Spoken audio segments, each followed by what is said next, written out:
প্রিয় দর্শক, আসসালামু আলাইকুম। আশা করি আপনারা সকলে ভালো আছেন, আমিও ভালো আছি। প্রিয় দর্শক, আমরা ভালো থাকলেও দেশ এই মুহূর্তে কী অবস্থায় আছে আপনারা সকলেই মোটামুটি ভালো জানেন। দেশের পরিস্থিতি ঠিক আছে, কিন্তু সকলের জনদরদি, সকলের প্রিয় বেগম খালেদা জিয়া অসুস্থ থাকায় দেশের মানুষের মন সকলেরই অনেকটাই কষ্ট এবং হৃদয় ভারাক্রান্ত অবস্থায় রয়েছে এবং মুমূর্ষু মানুষ।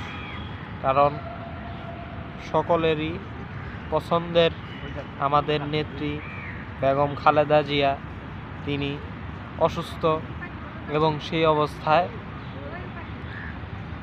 তিনি রয়েছেন একটি সংকটমূলক অবস্থায়, সংকটপূর্ণ অবস্থায়। তো এই অবস্থায় সকলের ভিতরেই একটা চাপা কষ্ট রয়েছে।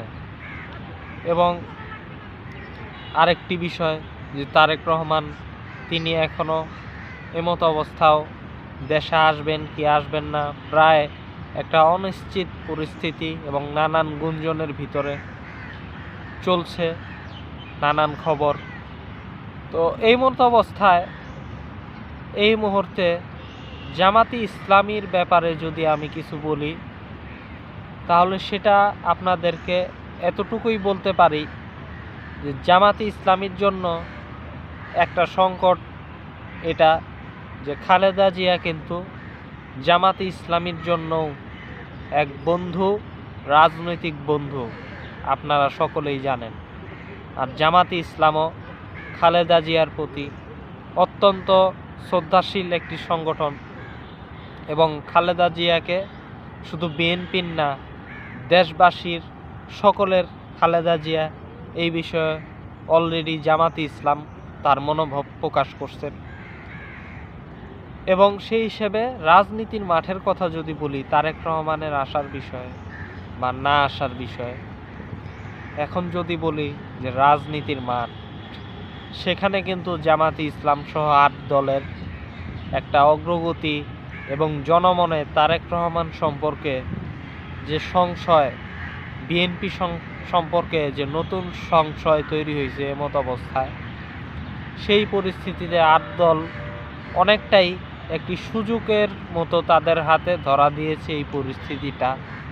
এবং তারা মোটামুটি জনমনে আরেকবার এবং নতুন করে তারা জায়গা পাচ্ছে। এটাই বাস্তবতা, রাজনীতির বাস্তবতা আসলে এটাই দেখা যাচ্ছে। এবং বিভিন্ন বিভাগীয় সমাবেশে আগে থেকেই যে তাদের জনসমর্থন শিগগিরিত যে জানান দিচ্ছে, সেটা তো আছেই। পাশাপাশি আরেকটি কথা না বললেই নয় যে আমরা তো মুসলিম।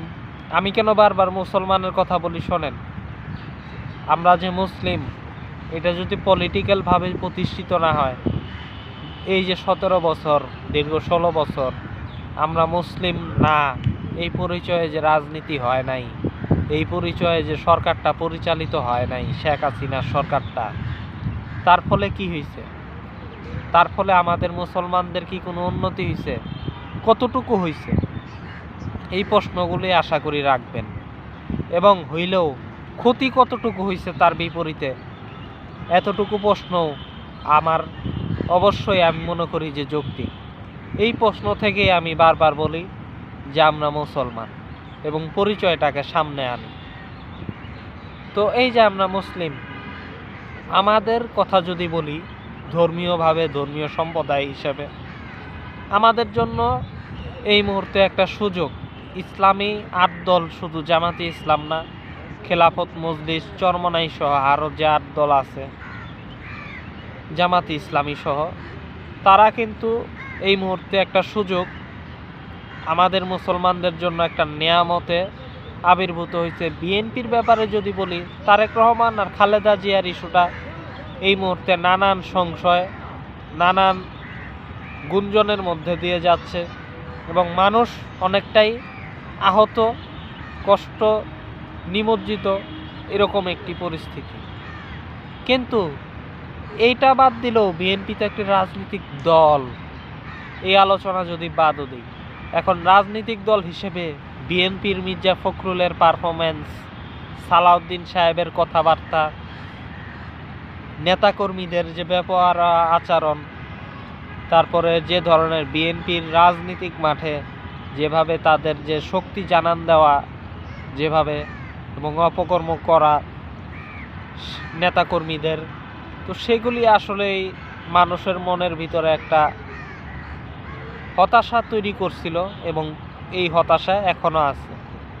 হতাশা, ক্ষোভ বিএনপির প্রতি মানুষের নতুন করে তৈরি হয়েছে এবং মানুষ বিএনপির চাঁদাবাজি থেকে শুরু করে স্থানীয় পর্যায়ের যে অন্যায় অপরাধ সেগুলিরও শিকার।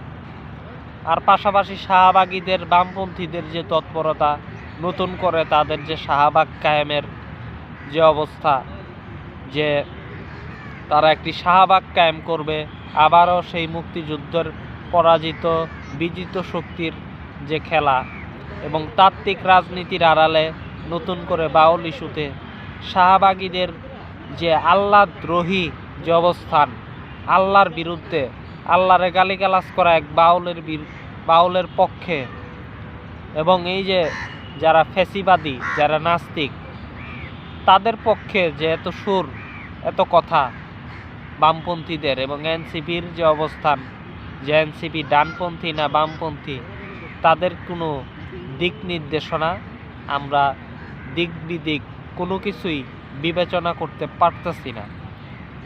তো সেই অবস্থায় আসলে এনসিপিও ডামাডোল, বিএনপির সাথে যাবে না কি যাবে, অর্থাৎ তাদের রাজনীতি এক ধরনের ধোঁয়াশার মধ্যে আছে, অবস্থানটা আছে ধোঁয়াশার মধ্যে। তাদের অবস্থান কতটুকু সুসংগঠিত সেটা আসলে জনগণের কাছে স্পষ্ট না।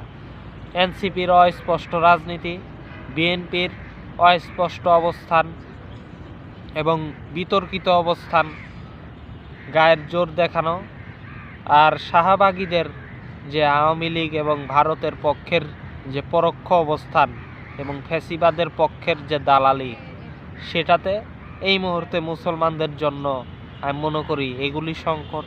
এই সংকটগুলির বিপরীতেই মূলত একটি সুযোগ, একটি নিয়ামত হিসেবে হয়তো ধরা দিছে জামাতে ইসলামী সহ 8 দল।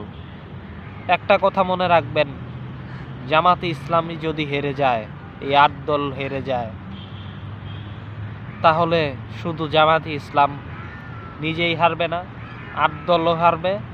8 দল নিজেই হারবে না, 8 দল সকল মুসলমানদেরকে নিয়েই হারবে। জামাতে ইসলামী হারলে নিজেই হারবে না, সকল মুসলমানদের নিয়েই হারবে। এই কথাটা একটু খেয়াল করেন। কেন বলতাছি? জামাতে ইসলাম সরকার গঠন করলে এই খেলা চলবে না। মুসলমানদের ভিতরে বিভক্তি, স্বাধীনতার পক্ষ বিপক্ষ করে, জাতিকে যে ডিভাইডেড অ্যান্ড রুল করে ভারতের আগ্রাসন, সেটা আর ইনশাল্লাহ দেখা যাবে না জামাতে ইসলাম যদি সরকার গঠন করতে পারে, ইনশাল্লাহ। পাশাপাশি প্রশাসনের চাকরি বাকরি সব কিছুতেই মুসলমান ছেলেমেয়ে, আমাদের দীর্ঘদিনের চাওয়া যে আমাদের ছেলেমেয়েরা তারা কি যোগ্য না? দেশে হিন্দুরা 60%, সে জায়গায় কেন 40% হিন্দু চাকরি করবে? যোগ্যতা কি শুধু হিন্দুদেরই আছে, আমাদের ছেলে মেয়েদের নাই? এবং দাড়ি টুপিওয়ালা প্রশাসনে কোথায়? প্রশাসনের যোগ্য জায়গাগুলিতে দাড়ি টুপিওয়ালাদের অংশগ্রহণ কোথায়? আপনিই বলেন। এবং জামাতে ইসলামী আসলে ইসলামিক দল হিসেবে তাদের লোকগুলিও যদি দাড়ি টুপিওয়ালা হয়, ধর্মপান হয়, এই 8 দলের, ইনশাল্লাহ আশা করা যায় যে একটি সুন্দর মুসলিম বান্ধব প্রশাসন হয়ে উঠলে ইনশাল্লাহ এলিটগিরি, ইসলাম বিরোধী যে এলিট, বাম, কালচারাল ফ্যাসিস্ট, এদেরকে মোকাবেলা করা যাবে। মুসলমানদের জন্য সবচেয়ে বড় শত্রু, ঘরের শত্রু বিভীষণ এই মুহূর্তে বাম ইস্টাবলিশমেন্ট, সেটাকে অবশ্যই জামাত ইসলামী সরকার আসলে ইনশাল্লাহ প্রতিহত করা যাবে। তো সেই জায়গায় জামাতে ইসলামী জিতলে ইনশাল্লাহ আমরা মুসলমানরা মন্দের ভালো হয়তো আমরা থাকতে পারবো, আমাদের ভাগ্য কিছুটা হয়তো ঘুরে যেতে পারে। কিন্তু বিএনপির সাথে এখন বামেরা সুর মিলাইতেছে।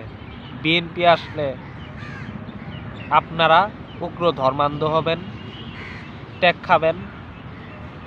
আপনারা আল্লাহর বিরুদ্ধে যারা অন্যায় করব তাদের বিরুদ্ধে প্রতিবাদ করলে আপনারা হবেন উগ্র ধর্মান্ধ। বামপন্থীরা বিএনপির মন্ত্রিসভায় থাকবো জোটের অংশ হিসেবে। বিএনপির যে জোট, সেই জোটের ভিতরে বামপন্থীদের প্রভাব অনেক বেশি। সিপিবির মতো একটা সংগঠন হঠাৎ বিএনপির কেন দালালি করতেছে আপনিই বুঝেন তো। বিএনপি যখন খালেদা জিয়ার দল ছিল তখন তো খালেদা জিয়ারে এই সিপিবি কতভাবে অপমান করছে। আপনি তো খালেদা জিয়াকে ভালোবাসেন, আমি তো জানি, আমরা জানি খালেদা জিয়া এই মুহূর্তে সবার ভালোবাসা। কিন্তু এই বিএনপি, এখন তো খালেদা জিয়া অসুস্থ, এই বিএনপি হঠাৎ সিপিবির কাছে, সেই সিপিবির কাছে ভালো হয়ে উঠল। এটা কি সন্দেহ তৈরি করে না? তো এই হচ্ছে অবস্থা। আবার এনসিপি, তাদের তো অবস্থা পরিষ্কার কিছুটা। ওই ক্ষেত্রে ধর্মীয় ইস্যুতে এনসিপি বাউলের পক্ষ নেয়। এনসিপি এখন বিএনপির সাথে নেগোসিয়েশন করে। আপনারাই চিন্তা করেন মুসলিমরা যে আসলেই এরা আমাদের পক্ষের কিনা। তাই বলি, জামাত জিতলে হয়তো জামাত নিজে জিতবে, কিন্তু জামাত যেহেতু একটা ইসলামিক সংগঠন, জামাতের সাথে আরও 8 দল আছে, সেহেতু আশা করা যায় ইনশাল্লাহ আমাদের ভাগ্যে ভালো কিছু থাকতে পারে। আর যদি জামাত হেরে যায়, আগামী 5 বছরের জন্য আমাদের মুসলমানদের দ্বিতীয় শ্রেণীর নাগরিক হওয়া ছাড়া আর কোনো উপায় নেই। এই যে ফখরুল যে রেইনবো সোসাইটির কথা বলছে, রেইনবো সোসাইটি আসলে কিছুই না। মূলত যেখানে হিন্দুরা 40% প্রশাসনে ঢুকছে, বিএনপির আমলে রেইনবো সোসাইটির আড়ালে পাহাড়ের এবং হিন্দুদের লোকদেরকে প্রশাসনে আরও নতুন করে ঢুকায় 60% করব সমান সমান। এবং সেখানে মুসলমানরা এবার দ্বিতীয় শ্রেণীর নাগরিক থেকে তৃতীয় শ্রেণীর নাগরিকে পরিণত হবেন।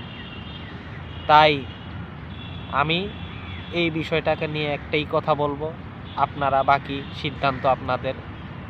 বাকি এইটুকুই মেসেজ দেওয়ার ছিল যে জামাতে ইসলামী যদি হেরে যায় মুসলমানদেরকে নিয়েই হারবে। এটাই আজকের বার্তা। তো আজকে এই পর্যন্তই। আল্লাহ হাফেজ।